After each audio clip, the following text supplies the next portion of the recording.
Sabe quando a fé vira uma espécie de teatro? Quando a devoção se torna um espetáculo para os outros verem? Pois é. Hoje a gente vai mergulhar fundo em um dos confrontos mais diretos e, vamos dizer, dramáticos de todo o Novo Testamento. A gente vai dissecar Mateus 23, o capítulo em que Jesus, publicamente, expõe a hipocrisia dos líderes religiosos da sua época. E olha, tudo começa com essa frase aqui, que é demolidora. Ela não é só uma crítica, não. É a acusação central que bota fogo em todo o capítulo. Com essas palavras, Jesus basicamente acende o pavio de um confronto que ia abalar as estruturas do poder religioso, colocando na parede os escribas e os fariseus. Para a gente sentir a força desse momento, a gente precisa entrar no clima. Imagina a cena: Jesus está no Templo de Jerusalém, o coração do poder religioso, nos seus últimos dias.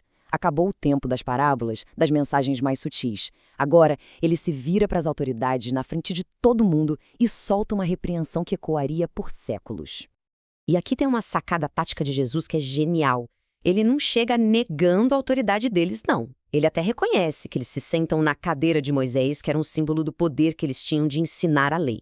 Mas, ali, diante da multidão, ele manda real. Obedeçam ao que eles dizem, mas não sigam o exemplo deles. Por quê? Simplesmente porque existia um abismo gigantesco entre o que eles pregavam e o jeito que eles viviam. Tá, mas que tipo de comportamento era esse que criava um abismo tão grande? Para a gente entender isso a fundo, Jesus usa uma palavra específica, várias e várias vezes. E é essa palavra que nos dá a anatomia do hipócrita. E aqui está o momento eureka do capítulo inteiro. A palavra grega para hipócrita, que é hipocritai, originalmente não significava alguém falso ou mentiroso. Significava ator. Essencialmente, Jesus estava chamando os líderes religiosos de atores. Ele estava acusando eles de transformar a fé num espetáculo. A religião deles era uma performance para a plateia, e não uma devoção que vinha de dentro. E claro, toda boa performance precisa de figurino e roteiro, né? Os filactérios, que eram umas caixinhas de couro com trechos das escrituras, que eles usavam na testa e no braço, eram alargados para parecerem mais devotos. As franjas dos mantos eram mais longas. Cada gesto, sabe? Desde brigar pelos melhores assentos nos jantares até adorar ser chamado de mestre em público, tudo era calculado para ganhar aplausos, não para honrar a Deus. Bom, se até agora a gente estava no ensaio, as cortinas vão se abrir para o ato principal. Jesus eleva o tom de uma crítica mais geral para uma série de acusações diretas, fulminantes, que ficaram conhecidas como os 7 ais. Mas um ponto importante, esses ais não são exatamente maldições. Muitas fontes indicam que são, na verdade, lamentos, avisos. Cada ai é como se fosse um trovão, uma última e desesperada tentativa de acordar esses líderes para o perigo que eles estavam correndo antes que fosse tarde demais. E as imagens que ele usa são inesquecíveis. Vocês coam um mosquito e engolem um camelo. Tenta imaginar a cena. A pessoa super preocupada em coar a bebida para tirar um inseto minúsculo para não se contaminar e, ao mesmo tempo, engole um camelo inteiro sem perceber. É essa imagem que Jesus usa para descrever a fixação deles, em regrinhas pequenas, enquanto ignoravam completamente as coisas gigantes da ética. Essa segunda imagem é ainda mais sombria e vai direto no coração da performance religiosa. Vocês são como sepulcros caiados. Naquela época, os túmulos eram pintados de branco para ninguém encostar sem querer e ficar impuro. Eram bonitos, limpinhos por fora, mas por dentro o que tinha? Morte, decomposição. É a metáfora perfeita para a hipocrisia, uma fachada de pureza escondendo uma podridão espiritual. Ok, depois de um diagnóstico tão pesado, a narrativa muda para explicar o que realmente importava. Se a religião dele estava tão errada, o que é que estava faltando?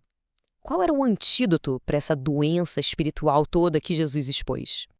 E a resposta é surpreendentemente simples, mas ao mesmo tempo profunda. Segundo Jesus, os preceitos mais importantes da lei não eram os rituais, mas sim a justiça, a misericórdia e a fidelidade. Enquanto os líderes estavam obcecados com a aparência e os detalhes, o verdadeiro coração da fé estava sendo completamente deixado de lado. E essa comparação aqui no slide ilustra perfeitamente esse conflito. De um lado, o foco dos fariseus na reforma externa, ou seja, limpar o copo por fora, a performance que todo mundo vê. Do outro, o ensino de Jesus sobre o avivamento interno, limpar o copo por dentro primeiro. Para ele, a verdadeira transformação espiritual sempre começa de dentro para fora, e nunca ao contrário. E aí, quando parece que a repreensão não queria ficar mais intensa, o capítulo dá uma virada de 180 graus. Aquele tom de confronto, de fogo, se dissolve e revela uma coisa totalmente inesperada por baixo de toda aquela dureza. Uma tristeza profunda, dolorosa. Esse simples mais, ele sinaliza uma das mudanças de tom mais emocionantes de toda essa história. E o que vem em seguida revela o coração por trás daquela bronca toda. Não é a imagem de um juiz com raiva, mas sim de um protetor amoroso.